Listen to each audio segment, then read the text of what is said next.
हुजूर पाक सल्लल्लाहु अलैहि वसल्लम ने फरमाया, दोज़ख की बदतरीन जगह पे वो औरतें होंगी जो बेपर्दा होकर घूमती हैं। बीबी खतीजतुल कुबरा सलामुल्लाह अलैहा ने फरमाया, औरत के लिए बेहतरीन जेवर पर्दा है और पर्देदार औरतें जन्नत में मेरी बेटी फातिमा के साथ होंगी। हजरत इमाम अली अलैहिस्सलाम ने फरमाया, एक बेपर्दा औरत की मिसाल ऐसे है जैसे वो मेरे कत्ल में शामिल हो। खातून जन्नत बीबी फातिमा ज़हरा सलामुल्लाह अलैहा ने फरमाया, बेपर्दा औरतों की शिफात मैं फातिमा नहीं करूँगी।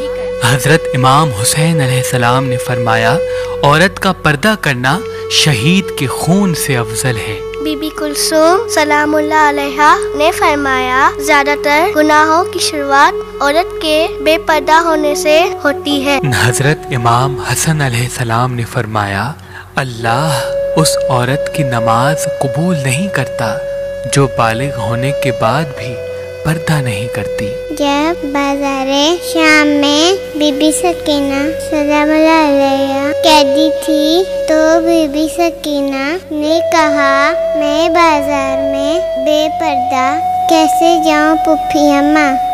बीबी ज़ैनब सलामुल्लाह अलैहा ने फरमाया, जब औरतें मुझे बाजारे शाम में पत्थर मार रही थीं, मुझे उस वक्त से भी ज्यादा तब तकलीफ होती है जब कोई हमारे चाहने वाली बाजार में बेपर्दा होकर घूमती है।